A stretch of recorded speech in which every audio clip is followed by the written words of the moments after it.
Harka fuunee akkam jirtu kabajamtoota daawwattoota keenya kun Antii Showdha. Antii Show'n torbanitti yeroo tokko kan isin bira ga'u yoo ta'u, egaan har'ammoo keessummaa tokko qabadhee dhiyaadheen kan hin jiru. Keessummaa Antii Show har'aa baay'een keessanii kan beektanii sooshaal miidiyaa yookiin miidiyaa hawaasaa irrattidha. Egaan keessummaan keenya har'aa Dr. Naahom Giruum jedhama. Baga nagaan dhuftan Dr. Baga nagaan eegda. Ayyee Dr. Naahom Doktarii qofaa miti.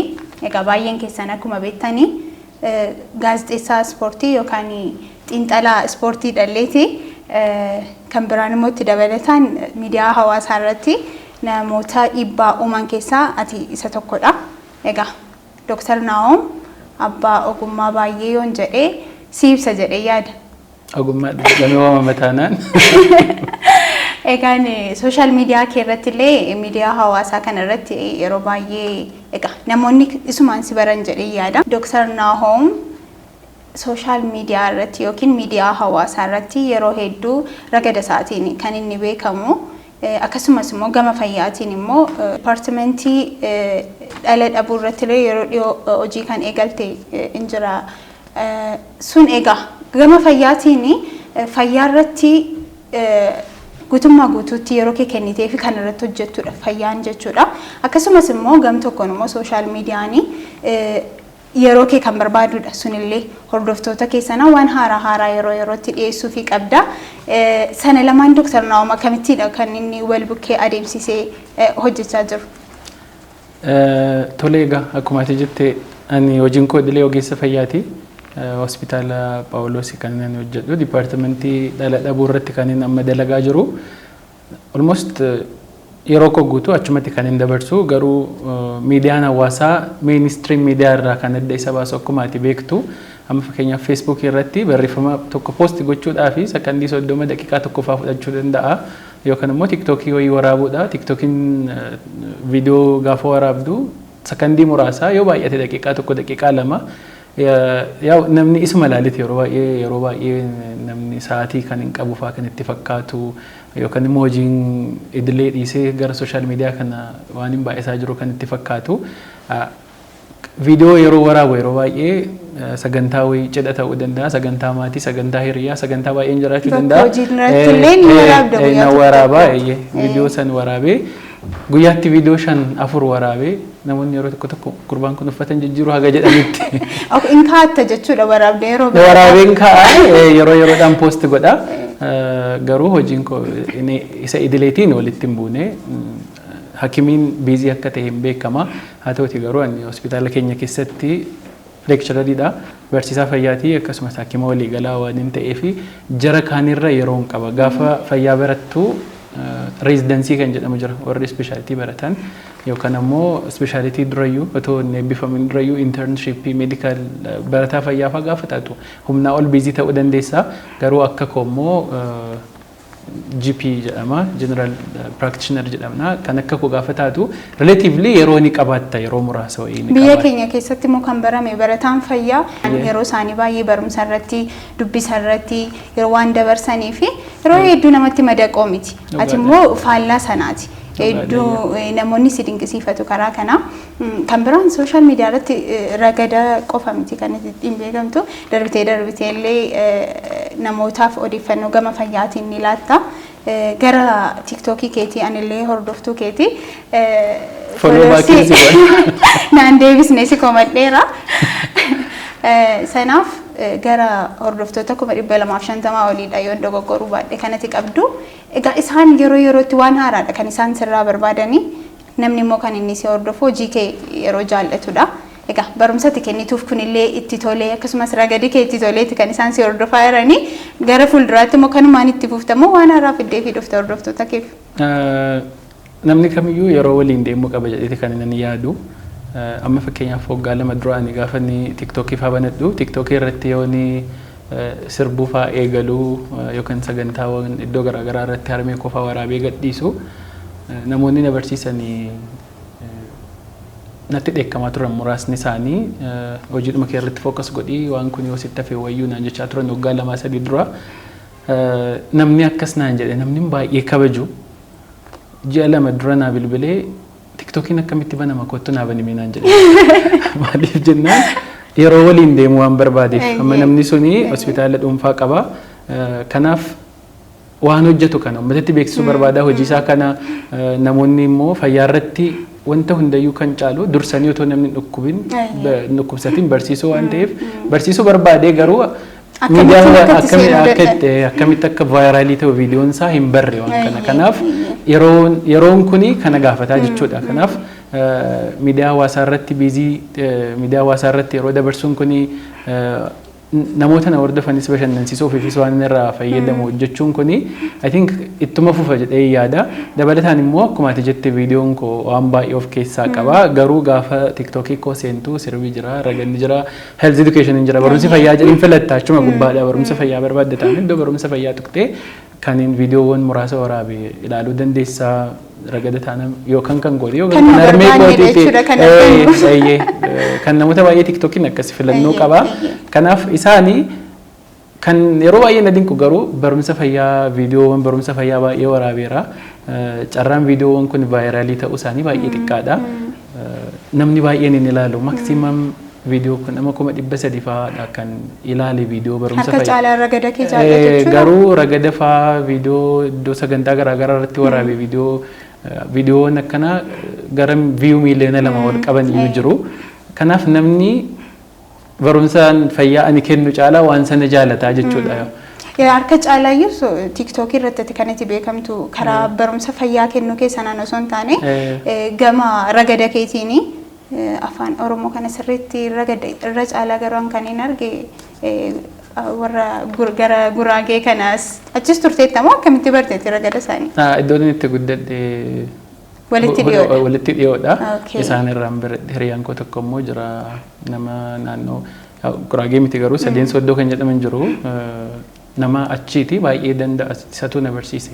Gara walqixxee kana jechuudha immoo sabbataadha walitti dhiyoodha. Sadeen soddoo jechuun bari nama kibbee Shawaa jala jira.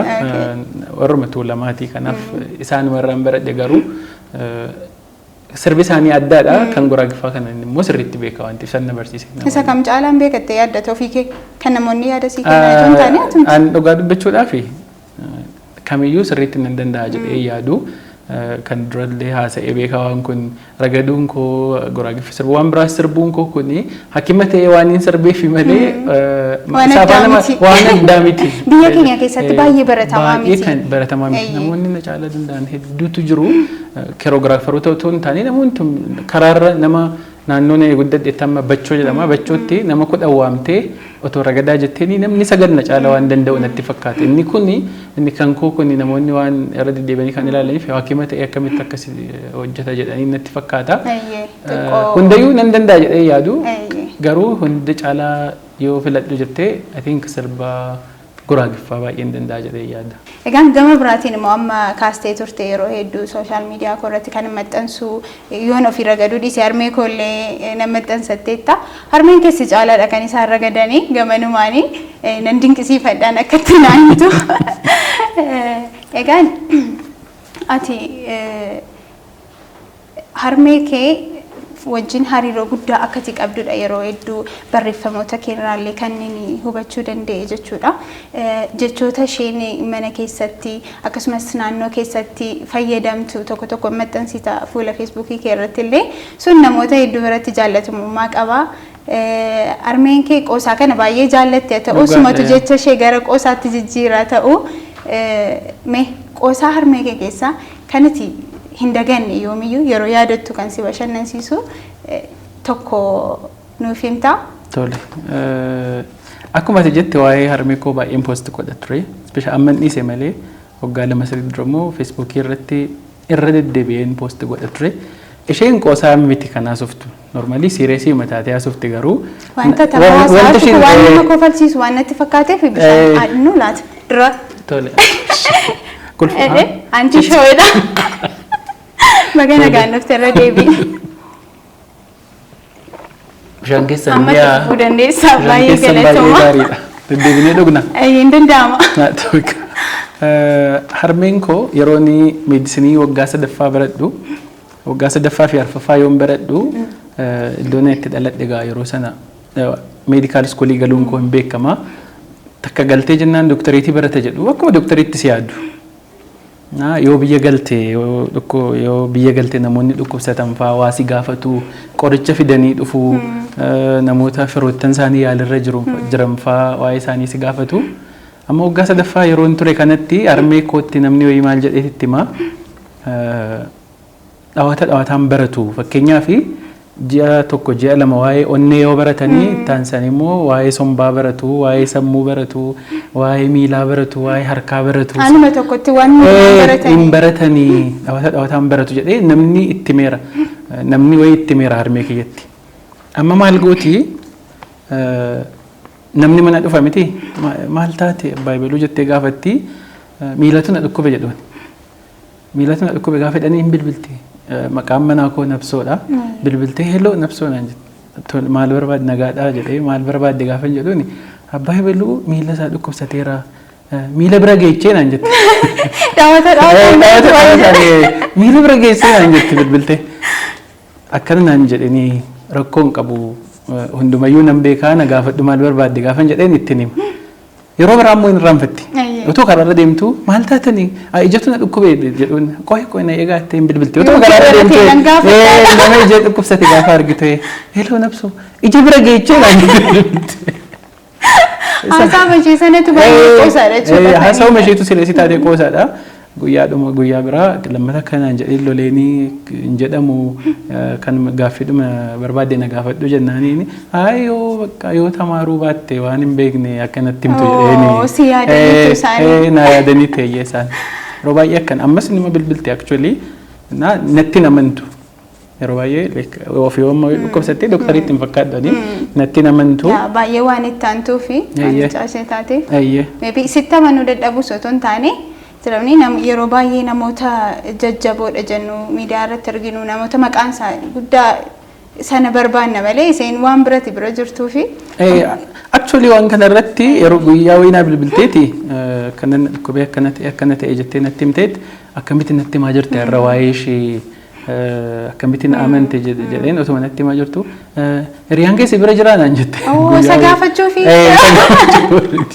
akka kimitti yaaddu baay'ee yaada kee dhuguma baay'een qoossi haasaa mashee sanatu qoossaa sireesii madaatee haasofti garuu nama bashannansiisa yeroo duulan argaa yerooti fuula feesbuukii kee irratti maxxansitu baay'een isaa nama bashannansiisa wanta itti eegdeenidha kan isaan dubbatanii hariiroon keessanii waan baay'ee walitti atis maatii kee fi mucaa almost sanaaf ta'a laata kan isin baay'ee hariiroon keessan jabaate hariiroon keenya kan jabaateef isaaf natti hin fakkaatu actually personality masheeti maatii keenya keessa like nama hunda wajjin attached kan taate isheedha baay'ee qoostii waan itti dhaga'ame fuuldurumatti waan dubbattuuf immoo amalli koos isheedhaan waan walitti dhiyaatuu fi abbaa kootiinis walitti dhiyaanna garuu kan ishee kan caaleef kanaa fi wanti dhaga'ame achumatti sitti himta amma fakkeenyaaf dheengadde viidiyoo tokko waraabee tiktook irratti poost godheen ture namni achi jiru tiktokii viidiyoo yoo gadhiifame qarshiin argama jedhanii galgaluma san bilbiltee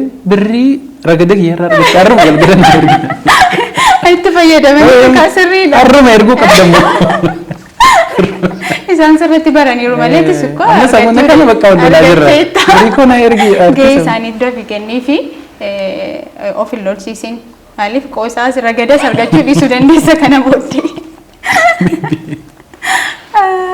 baay'ee yeroo bareedaadha kan nuyi dabarsaa jirru egaan ittaansuudhaan wanta si gaafachuu barbaadu egaa waa'ee sooshaal miidiyaa kana wajjin wal qabateedha harka caalaa kanneen si waliin haasa'uu barbaadu egaa hojii kee waliin akkuma jalqaba duratti si gaafadhe yeroo lamaansaa yeroo kee guutummaa guutuutti kan barbaadudha siin jedheera social media kee kana yookiin miidiyaa hawaasaa kana irratti immoo wanta ati barreeffamaan isa ta'u poostii gootee viidiyoo isa ta'u poostii gootee wanti dhiibbaa gama hojii keetiin sirratti fide yookiin immoo social media irratti hordoftoota kee biratti wanti mufii fide injira kan yaadattu kan hin yaadadhu hin jiru actually dhugaa dubbachuuf negatively kan hin yaadadhu hin jiru akka miidhaatti yookiin waan natti fide hin jiru seerumaayuu extra burden waan jedhamu extra burden jechuun hojiin hojjedhu irratti hospitaalatti amma nama torba wayyaalee especially Oromoo taanaan namni sadii yookaan afur na beekuu danda'a. Peeshantiiwwan koo qorromti nan yaalu. So namni si beeku immoo inumaa treatmentii guddaa sirraa barbaada. Responsibilitii sitti dabala wanti kun. Dabalataan immoo hospitaala keessatti kan dura hospitaala deemtee beekuu dandeessaa. Nama tokko beekuun hojii kamiyyuu hojjetu hospitaalaatti deemte keessatti nama tokko hin beekta taanaani waan nama dhibeen keessarraa deeme hojiitti fakkaata. Nama tokkoyyuu beeknaan hospitaala san keessaa. Kanaaf namoonni nama ijaan argan iyyuu gaafa beekanii hospitaala san keessatti nama ijaan argan iyyuu gaafa beekanii hin gammadu si biratti yaalamuu barbaadu. So hagaa irratti negatively karaan ani hin barbaanne kan namiidhe tokkoyyuu hin jiru hagamma. Garuu akkuma isin jedhe responsibility inumaayyuu itti gaafatamummaa naaf dabaleera. Yeroo kootiin maaliif jennaan warri anaa olis warri bakka hojii waliin hojjennu sa'aatiin hojii galuu qabutti daqiiqaa 5 turee galataanaani inni durumayyuu miidiyaa hawaasaa malee hojiidhaaf iddoon kennu akkanaan hin jenne waan hin barbaaduuf sanaaf jecha of eeggadhee sirriitti hojii sirriitti akkan hojjedhu na godheera. Kun immoo miidhaa wayiituu hin qabu. Faayidaa malee miidhaa wayiyyuu hin qabu. Gara fuulduraatti waan nu mudatu hin beeknu. Haga ammaa garuu baay'ee gaariidha. Dabalataanis hiriyoota koo ta'anii anaa ol influencerii warri ta'an hordoftoota baay'ee kan qaban baay'eetu jiru waan ta'eef isaanis waan irra qaqqaben beeku akka alaa yaadamu kana miti. Miidhaa wayiituu hin qabu. Baay'ee namatti tola. Maaliif yeroo ammaa kana namni waanuma xiqqoodhaatu dhiibbaa namarratti uuma jechuudha. Dogoggora xiqqoo sanadha. Namni yeroo baay'ee jireenya namaattiin diiguudhaaf illee kan inni fayyadamu. Amma sooshaal miidiyaa irratti immoo bobbaatee jirtutti wanti kun nama mudachuun isaa hin hafu kan jedhuu fi ati immoo gama hojii fayyaatiinis namoota baay'ee argaa waan ooltuuf sun tarii dhiibbaa qabaa jedhee yaadeetanidha.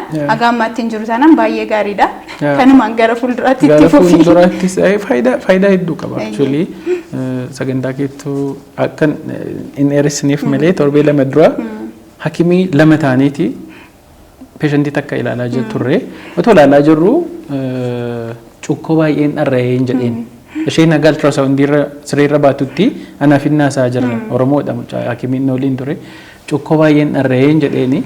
Kazaan isheen ultrasoundii ilaalamtee hin buutee gara mana ishee deemtee homaan itti naasofni akkana beektus natti himne isa booddee Facebook irratti torbee tokko booda gaafan spaamii ilaalu. Spaamii jechuun Facebook irra messengerii irratti warra friendii kee hin taane ergaa yoo si erganii spaamii keessa gashe yookiin unread message kan jedhu. Namoonni baay'een si barbaada baay'een si barbaada kan jedhu messaging irra deddeebi'ee ergee gaafan deebisuu fi bilbila kee naa laadhu baay'een si barbaadannaan bilbila laadhee fi isa booddee si barbaada jettee naa bilbiltee gaafa iddoo hojiitti gaafan gadi bu'u giraawundii irraa cukkoo naaf iddee dhufte peeshantiin sun. So hagas si fayyaduu danda'a. Sunis jaalatamummaa keessaa isa tokkodha. Namni yoo sin jaallanne amma sana iddootti kenne yaaduu dhiisuu dandeessi. Namni hedduu kanaan dura jedheera ta'uu danda'a. Kabajaa fi jaalala siif qabdudha san kan inni mul'isu. Baay'ee namatti tola. Egaan kabajamtoota daawwattoota keenya qophiin keenya akkuma itti fufeetti jira. Nu waliin bashannanaa akka jirtan abdii guddaa qabna. Ammas turtiin keessan nu waliin haa ta'u. Atillee bashannanaa martadhee yaada. Ani hedduu na bashannansiisaadha kan itti jirtu. Egaa daawwattoota koo biraati gaaffii tokko Dr. Naahoomiin naa gaafadhu jedhameera jira.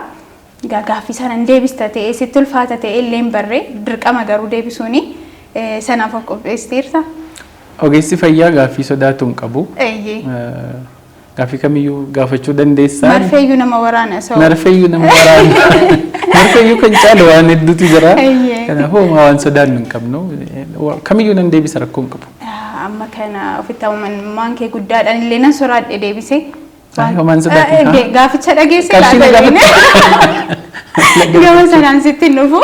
Ogeessi fayyaa biyya kanatti homaa waan qabu hin jiru. Isa nan gaafate. Yaaddeen isatti kan itti gaafadhu. Garuu sanaa olii laata dheeni gaaffichi. Homaa rakkoo hin qabu. Akka kana taanaan sin gaafadha. Egaa yeroo hedduu cidha irratti kan itti argamtu.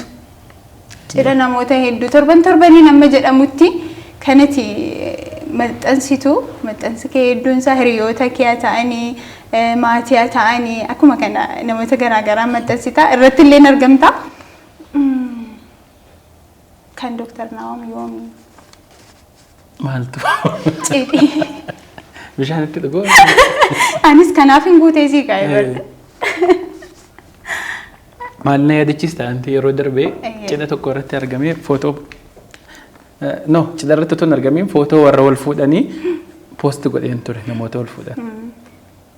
Koomentii sa'aatii lama keessatti gara namoota 160tti kan koomentii kenne suuraa isaanii irratti jechuudha Facebook irratti. Gaafa taa'ee ilaalu koomentiin 120 olii baga gammaddan kan jedhu miti. Kan kee yoomii, kan kee yoomii, kan kee yoom fuuta jedhee namoonni baay'ee. Egaa hogganaadha. Amma yoonaa jedhamu natti hin fakkaatu. Amma yoonaa jedhamu waan geenye natti hin fakkaatu. Ilaa gaaffiin kun kan baay'ateef asumaan shoo kee irratti explain gochuudhaaf waggaa 4 dura Facebook irratti waldaa dhiirota leexaa kan jedhamu wayii hundeessine. Jechuun waldaadhuma lafarra jiru otoo hin taane Facebook irratti waldaa dhiirota leexaa kan jedhu Facebook irratti uumne liidarii ana godhatanii filatanii itti gaafatamaa waldaa sanaa ana godhanii filatanii waggaa 4 dura gaawwan kun. Isa booddee anti marriage post kan jedhu hin fuudhinaa maaliif fuutu calluma jennee itti yaadee otoo hin taane fuudha jibbee otoo hin taane baacoodhumaaf hin qoosama miti miidiyaa hawaasaa irratti qoosadhumaaf fuudhuun gaarii miti hin fuudhinaa ani hin fuudhuu jedhee post gochuun eegale. Amma waan kana dhiiseera. Garuu I think trendiin suni dhiibbaa anarratti uumuu otoo hin taane hordoftoota koo irratti dhiibbaa uume. So namni gaafa Dr. Nahom jedhu nama umriin isaa gaa'ilaaf ga'e wayii garuu fuudhuu jibbu fuudhuun jaalanne wayii yookaan alarjii ta'e wayii fuudhuu fi yookiin hiriyaa qabaachuun waanuma alarjii natti ta'e wayiitti akkasitti yaadu namoonni. Garuu kun sirrii miti. Egaa fuudhuun waan keessa naaf itteetu laatati kan itti fuudhuu dhiiste ani yoon fuudhee gareen sun hin diigama. Orri diigameera garicha. Gareen sun diigameera maaliif jennaan miseensonni ciccimoon baay'een fuudhaniiru. Kanaaf gareen sun diigameera. Gareen lafarra ture sin turre namoonni ijaan yoo waliin beekne baay'eetu jiru garee san keessa. I think namoonni akka waan kana na gaafataniif kan reasonii ta'e kana natti fakkaata. Dabalataan immoo akka carraa ta'e waggaa kana hiriyoonni baay'een isaanii fuudhaniiru. Maaliif akka ta'e beeku waggaa kana baay'een isaanii fuudhaniiru. Siin hin mari'anne. Mari'atanii kan fuudhan jiru kan hin mari'anne jiru. So baay'een isaanii waan fuudhaniif natti fakkaata. Egaa fuudhuuni moolii wayii deemtee miti kan meeshaa bittu wayii miti. Maal jedhama gubbaarraa yoo dhufe jedhama miti. Jaartii gaariin gubbaarraa dhufti jedhama. Waaqatu namaa kenna. Waaqni gubbaa jira. Hin ta'anis. So isuman eegaa jira malee balbala cufee yookiin akka namaa otooni akkanan godhin otoon waan kana accomplishing godhin. Malee yaalaa jechuudha. Otoon yaalaan jiru eegaa jira. Eegaarta. Barbaadanii miti maafan barbaada. Inni edda hin dhufu jechuudha. Guyyaa tokko hin dhufu eega. Eeganiituma fuudhan warri fuudhanis eegas. Ani extra effortii uumen qabu fuudhuudhaafi maaliif jennaan tokkoffaa umriin koo fuudhaaf gaheera malee darbeera jedhee yaadu. Gaafa immoo keessa kootti kan yaaduusi around that umriin nani ittiin fuudha jedhee yaadu naannooma saniin jira ga'eera garuu darbeera jedhee yaadu darbuu qofa otoo hin ta'in xiqqooyyuu naafa jedhee yaadamee dhiibbaadhuma uummatarraa natti dhufaa jiru kana yoon fuudhe malee it's okay garuu namni sirriin jireenya koo keessatti dhufnaan maaliif borga naman taane iddoo kana ammoo tokkottanii armee gootee argitanii baay'ee gammadde. Maaf borga naman taane kan jedhu. Gamanumaan dhaggeeffachaa jirtu obboloonni dubartoota. Naa Dr. Nahom taa'ee isin eegaa jira. Kottaa taa'a. Kottaa. Fuudhuudhaaf eegaan jira balbala koo cufee miti namni sirriin jireenya koo keessatti dubarri sirriin dhufnaan nan fuudha dubarri sirrii eeguu qofa otoo hin taane ani of sirreesseera yeroo inni of hin sirreessine tureera amma garuu I'm ready so eegaan jira dhufnaan nan fuudha. Hin dhufne taanaan nan eega gaa'ee. Siifa milkeessuu egaa nuunis nu waamuu hin dagatiin gaa'ee guyyaa cidha keeti. Cidhaan hin fuudha nu galma waan isinitti muudhaa yoon fuudhe cidhaan waan hin fuunee fi. Haa ta'u bakka walii galleerra amma. Dhumarratti gaaffiin si gaafachuu fi qopheeffadhe keessaa inni tokko akka isaan masa cima miti kun Dr. Nahom gara fuulduraatti dhimma xiinxalaa ispoortiiti doktariidha akkasumas ragada sooshaal miidiyaa irratti dhiibbaan uuma jedheen ture jalqaba irratti isa kamiinidha inni caalsifattee ba'uu barbaaddu moo sadansa akkuma kanatti wal bira qabdeetu kan itti gara fuulduraatti? Egaa maal jedhama hantuunni boolla lama qabdu hin duutuu jedhama yeroo baay'ee. Hantuunni boolla lama qabdu hin duutu jechuun isa kana balbala boolla ishee cuftee ajjeesuu gaafa deemtee isa sana seenti. Kanaaf namni waan tokko qofa irratti xiyyeeffatee hojjechuu qaba jedhee yaadu. Wanti inni irratti xiyyeeffatee hojjetu suni wanta inni jaallatu isa qofa jaallata taanaan irraa ofiis biyyas maatiis fayyada taanaan itti sokkee tokko irratti qofa xiyyeeffatu. Ta'uu baannaan garuu hojiin inni tokko hojii kan biraa hin miidhu taanaan homaa rakkoo hin qabu. Haa ta'uti garuu qubniyyuu wal caala mitiirre wal caalchisuun immoo dirqama waan tokko. Ani gara fuulduraa kan inni irratti xiyyeeffachuu barbaadu hojiidhuma idilee koo irratti jechuun amma ogeessa fayyaatii hakiima walii galaatii barsiisaa fayyaatii gara fuulduraatti ammoo dhala dhabuu irratti sab ispeeshaalistii ta'uun barbaada. Kana qofa otoo hin taane immoo hospitaala dhala dhabuu irratti hojjetu ijaaruun barbaada hojjedhee uummata koo maaliif jennaan rakkoon kun baay'ee cimaadha waan ta'eef anis argin keessa galeen arge waan ta'eef waan kana irratti hojjechuun barbaada. Barreessaa fayyaa ta'uun barbaada. Isa kana irratti hojjechaa jira. Fayyaa qofa otoo hin taane barreeffamoota biraas barreessaa sirriitti barreessaa ta'uun barbaada. Kanaaf waan kana irratti irra caalaa hojjechuun barbaada. Kan gaazexeessaa ispoortii fa'aa kuni akkuma hoobii koo waan ta'eef daa'imummaadhaa kaasee waan hin jaalladhuuf gaazexeessaa ta'uu waan hin barbaaduu fi hoobii koo waan ta'eef torbeetti yeroo tokko fa'aa akkuma ati beektu FM tokko irratti kan inni yeroo kubbaan yeroo Premier League fa'aa eegalu kan inni hojjedhu baay'ees yeroo koo waan fudhatu miti isarratti haga dhumaatti ittiin deema jedhee yaadu miidiyaa hawaasaa kana gara fuulduraatti yeroon maal akka uumamu waggaa 5 irraa TikTokiin hin turre waggaa 20 irraa Facebookiin hin turre kanaaf gara fuulduraa waan dhufu hin beeknu miidiyaan hawaasaa waan jedhamu baduu danda'a kan haaraan dhufuu danda'a yes fayyaa irratti jara kan caala fayyaa irratti xiyyeeffadhee akka biyyi kun investimentii gootee na barsiiste kanaaf sana deebisuun qaba uummata kootiif jedhee yaada. Milkooftee immoo yaada kee kana hundumaa hawwii kee kana hundumaa milkooftee yeroo taanutti immoo akka wal arginu abdiin qaba. Egaan Dr. Naahom turtii bareedaadha kan nuyi waliin goone har'a ragadi isiniin jedhu hojiirraa dadhabdeeti kan itti dhufte yeroo kee irraati waan naalaattee istiidiyoo keenyatti argamtee fi guddaa galatoomi. Egaan kabajamtoota daawwattoota keenya Antii Shoonarraa keessummaa isin jaallattan qabatee isiniif dhiyaateeti kan inni ture turtii bareedaa waliin dabarsinee jirra. Torban immoo keessummaa biraatiin hanga walitti deebinutti turtii gaarii.